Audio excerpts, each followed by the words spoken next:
राजस्व विभाग ने कृषि तटबंधों पर पारंपरिक संकरी कृषि सड़कों को 3 से 4 मीटर या लगभग 12 फीट चौड़ा करने का निर्णय लिया है। इस निर्णय से खेतों तक कृषि उपकरणों के परिवहन और कृषि उपज को समय पर बाजार तक पहुंचाने के लिए महत्वपूर्ण होगा। इस संबंध में एक सरकारी आदेश जारी किया गया है। इस पर राजस्व मंत्री चंद्रशेखर बावनकुले ने कहा कि ये एक ऐतिहासिक निर्णय है और इससे किसानों को काफी सुविधा होगी। सरकारी जे पांढर रस्ते आहे त्यावर अतिक्रमण झालं आहे, ते अतिक्रमण काढून द्या, त्याकरता पोलिसांचा बंदोबस्त मोफत द्या, त्याकरता मोजणीसाठी पैसे आम्हाला लागतात ते घेऊ नका।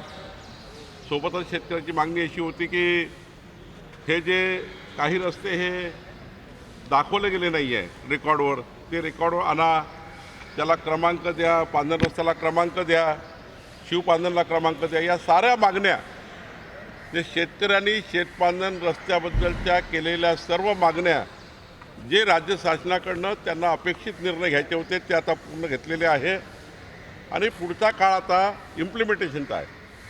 आता आमचे तहसीलदार, आमचे कलेक्टर, भूमी अभिलेख हे जे खाते आहे, या खात्याच्या माध्यमातून संपूर्ण शासन निर्णयाचा आम्हाला आता अंमलबजावणी करायची आहे आणि मला विश्वास आहे की आमचे महाराष्ट्रातले सर्व लोकप्रतिनिधी, सर्व आमदार आपापल्या भागातल्या प्रशासनाशी बसून हे सर्व निर्णय इम्प्लीमेंट करून घेतील, या निर्णयाप्रमाणे काम करून घेतील। इसके साथ ही उन्होंने बेमौसम बारिश से हुए नुकसान का पंचनामे का आदेश दिया है। उन्होंने कहा कि पंचनामे के बाद सभी को मदद मिलेगी। माननीय मुख्यमंत्र्यांनी नुकसान भरपाईच्या पंचनाम्याचे आदेश दिले आहे।